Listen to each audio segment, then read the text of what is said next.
One of India's most powerful industries is facing a brand new test, a real trial by fire. So what's the deal? The European Union just launched the world's first ever carbon border tax. And this directly targets India's key exports, creating some huge hurdles for its producers. So, how's one of the world's fastest growing economies going to handle this? All right, let's dive in. Okay, first, what exactly is this thing? It's called CBAM. You could just think of it as a tariff on carbon. The EU's stated goal is to level the playing field and stop companies from just outsourcing pollution. Now let's look at the impact. For Indian exporters, this means a serious squeeze. To absorb this tax, exporters might have to slash their prices by a staggering 15 to 22%. And this is especially tough for smaller companies who risk getting priced out of the market completely. And here's the core of the fight. The EU calls it fairness, developing countries call it a penalty.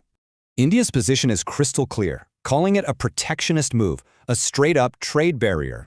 But this isn't just about money. It's really a story about technology.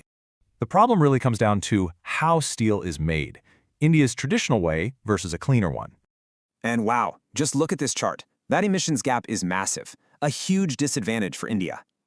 But it's not all bad news. There's another side to this story, India's own booming market. While exports face headwinds, India's domestic steel industry is projected to grow at a pretty solid clip. And what's driving all this? Huge government projects in infrastructure, manufacturing, the whole shebang. So this strong demand at home acts as a pretty important safety net against these trade pressures. This leads us to the million-dollar question. What's this really all about? An Indian industry is in a race against time. The deadline is tight, and more rules are coming.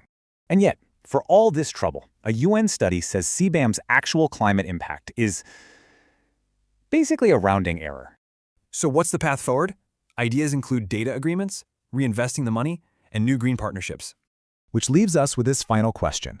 Is this about saving the climate, or is it a trade weapon?